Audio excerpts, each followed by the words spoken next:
خښ کړو خو چې د بېغیرتۍ دغه ورځ ونینو نو زما محترم ورونو زه ستاسو نه یو وعده علم او دا وعده د الله سره وکئ که ما غلط کار کو یا زما پارټۍ غلط کار کو ستاسو د په رب قسمي چې د جولا په ګز باندې یو ګزم زما سره وانلی خو که زه د شریعت دپاره جنګېږم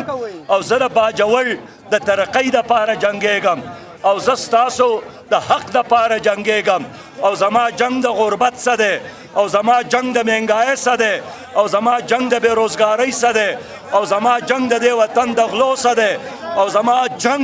په دې وطن کې د امریکې د ایجنټانو سره دی بیا به راسه ملاتړ کوئ بیا به راسره کومک کوئ بیا به په دې جنګ کې راسه ملګرتیا کوئ د دې وجې نه زما وروڼو هغه پښتون د لاس چوت کې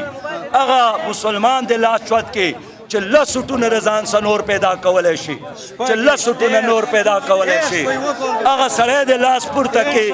چې لس خلک نور پیدا کولی شي لبیک لبیک زه وایم لبیک لبیک زه وایم چې موږ د دې خلکو سیاسي جنازه وباسو او هغه دریایي سیند ته وارتو او همیشه دپاره پناه شي دا باجوړ د غیرتمندو ځمکه دا د قدرمندو ځمکه دا د زمرو ځمکه ده دا د شاهین صفته ځمکه ده دې وجې نه وروڼو